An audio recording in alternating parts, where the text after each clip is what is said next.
एक बार गौतम बुद्ध वैशाली नगरी में धर्म प्रचार के लिए जा रहे थे। जब वे नगरी के बीचों बीच से गुजर रहे थे, तब उन्होंने देखा कि कुछ सैनिक एक लड़की का पीछा करे रहे हैं। तभी वह डरी हुई लड़की एक कुएं के पास जाकर खड़ी रह गई और वह हाँफ रही थी और प्यासी भी थी। तभी बुद्ध ने उस बालिका को अपने पास बुलाया और कहा कि वह कुएं से पानी निकाले और स्वयं भी पिए और उन्हें भी पिलाए। इतनी देर में वह सैनिक भी वहां पहुंच गए। बुद्ध ने उन्हें हाथ के संकेत से रुकने के लिए कहा। बुद्ध की बात सुनकर लड़की ने कहा, महाराज, मैं एक अछूत लड़की हूँ और मेरे कुएं से पानी निकालने पर जल दूषित हो जाएगा। तभी बुद्ध ने उससे फिर कहा, बालिका, बहुत जोर की प्यास लगी है, पहले तुम पानी पिलाओ। तभी कुछ देर बाद वैशाली नगरी के राजा भी आ गए। फिर उन्होंने बुद्ध को नमन किया। बाद में सोने के बर्तन में केवड़े और गुलाब का सुगंधित पानी पीने के लिए दिया, पर गौतम बुद्ध ने उसे पीने से मना कर दिया।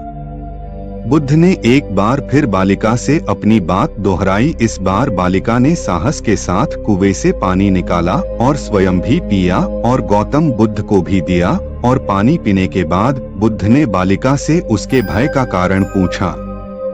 तब उस बालिका ने बताया, मुझे स्वयं से राजा के दरबार में गाने का अवसर मिला था और राजा ने मेरा गीत सुन मुझे अपनी गले की माला पुरस्कार स्वरूप दी। लेकिन उन्हें किसी ने बताया कि मैं एक अछूत लड़की हूँ और यह जानते ही राजा ने मुझे अपने सैनिक को मुझे जेल में डालने के लिए बोल दिया।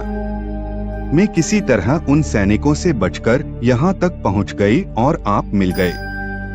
इस पर बुद्ध ने कहा कि सुनो राजन, मैं चाहता हूँ कि आप मेरी इस शब्द को हमेशा याद रखें। कोई भी मनुष्य की पहचान उसके धर्म और जाति से नहीं, बल्कि उसके स्वभाव या उसके अच्छे काम से होती है।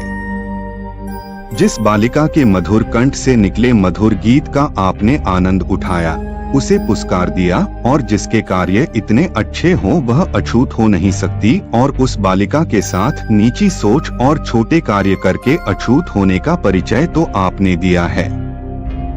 इसीलिए मेरे नजरों में यह बालिका नहीं बल्कि आप अछूत है। तभी राजा बुद्ध के सामने शर्मिंदा होने के अलावा और कर भी क्या सकते हैं। उन्होंने बुद्ध से क्षमा मांगी और वह से चले गए।